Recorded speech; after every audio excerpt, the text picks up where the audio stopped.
and welcome to the new series of Drishti IAS. I am Ritu and today's session is about appointment of new governors, and this session is important for your GS 2 perspective. So moving towards the points of discussion part. So first of all we are going to discuss about the news, then we'll have a discussion on the governor. Here we are going to discuss about the constitutional provisions related to the governor, the powers, the pardoning powers, and everything is related to the governor, and then we are going to discuss about practice question for prelims. Before that, you have to like, share and subscribe to this TIS channel. Moving towards the news part. So before moving to the news part, Drishti IAS Noida address is C171/2 Block A, Sector 15, Noida, Uttar Pradesh, and nearest metro station is Sector 15, Noida, and this is our calling number 87501 and Noida English medium class will start by 9th Jan 6 p.m. So coming to the discussion part. So the discussion is that President Draupadi Murmu has appointed 5 new governors, and who has got which state we are going to discuss in this session. So Dr. Hari Babu Khambhapati, governor of Mizoram, who was earlier governor of Mizoram, has been appointed as governor of Odisha. Then General Dr. Vijay Kumar Singh, PVSM, retired, appointed as governor of Mizoram. Rajendra Vishwanath Arlekar, governor of Bihar, has been appointed as governor of Kerala, and Arif Muhammad Khan, governor of Kerala, has been appointed as governor of Bihar. Ajay Kumar Bhalla appointed as governor of Manipur. So you have to keep in mind the red ones, that they are the persons and they have been got this state. In many state PSC examination, what we have seen that they ask the name of governors, especially the concerned state. So Arif Muhammad Khan, governor of Bihar; Ajay Kumar Bhalla, governor of Manipur; Rajendra Vishwanath Arlekar, governor of Kerala; General Vijay Kumar Singh, governor of Mizoram; Dr. Hari Babu Khambhapati, governor of Odisha. Now we'll come to the discussion about the governor. So whenever we have to discuss anything related to governor, first of all we should know the constitutional provisions related to any post, whether the post is constitutional in nature or not.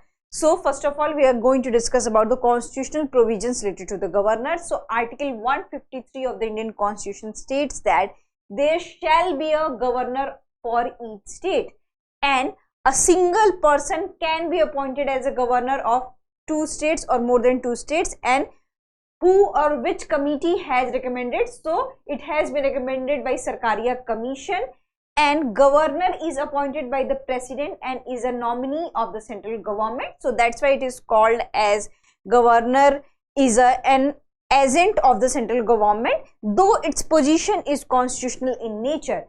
Article 157 and 158 specify the eligibility requirements of the post of governors, and Article 163, there is a council of ministers within the chief ministers, with the chief minister at the head to aid and advise the governor in the exercise of its function, except some conditions are discretionary. So governor has discretionary power, so there is a council of ministers headed by chief ministers, and they are going to aid and advise the governor. So this is about the governor. Article 153, Article 157 and 58, Article 163.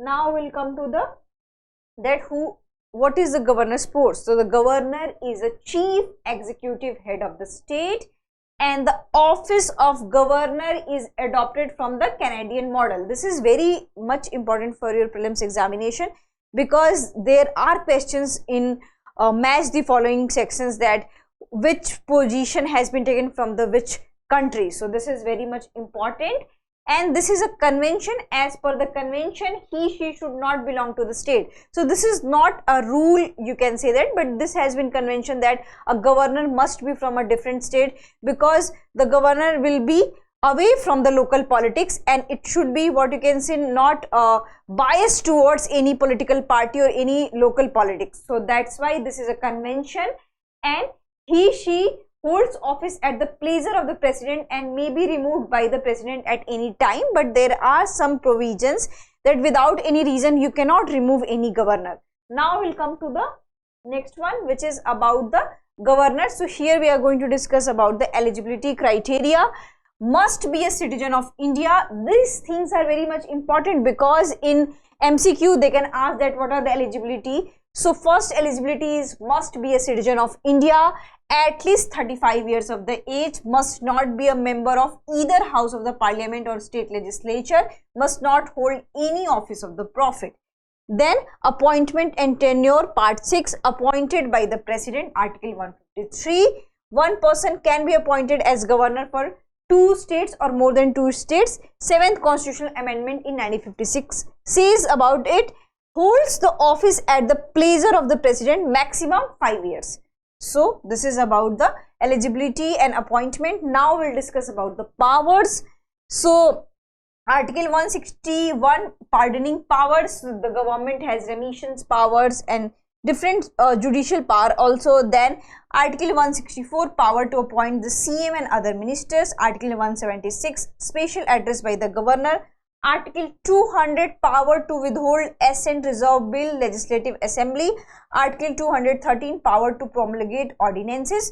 So these are the legislative powers you can say.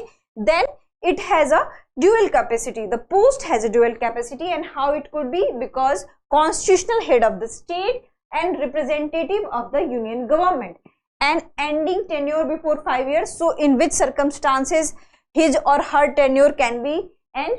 So dismissal by the president on the advice of the councils of ministers headed by the PM. Dismissal of governor without a valid reason is not permitted on the grounds of acts upheld by court as unconstitutional and malified, and in case of resignation. Then what are the responsibilities? So a governor appoints chief minister, other ministers, advocate general of the states, member of the state PCS, judges of the high court and district courts, and acts as a ex officio chancellor of the state universities. So this is about the governor. These are the eligibilities, then appointment, then powers. Then here there is a chart which is related to the power. So sometimes in questions they can ask that which power is called as executive power of the governor or legislative power. So these are the brief charts which is very helpful for your prelims examination. So in executive powers, appointment of ministers, chief minister, interaction, university chancellor, because he is the ex-official chancellor of the state universities. Then legislative power, summon legislature, bill assent. The governor has this power that he can withhold or she can withhold his or her assent, resolve the bill for the recommendation or reconsideration. And then we have also that money will be introduced in the state legislative assembly after the what you can say recommendation of the governor. So we have this financial powers also. The budget approval is also there. Then we have judicial powers. So there is a power of pardoning, review, remissions, case review. So these are the few powers which are related to the governor. There are also some discretionary powers which are related to the governor. So this is about the governor post. Now we'll come to the question part.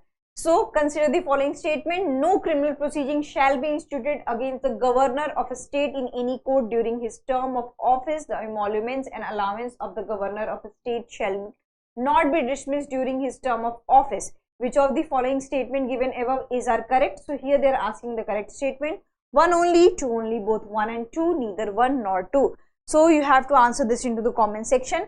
I hope you like this session. If you have any queries related to this session, kindly ask in the comment section. Thank you. Have a nice day. For more informative content, like, share and subscribe, and do not forget to press the bell icon to get the notifications.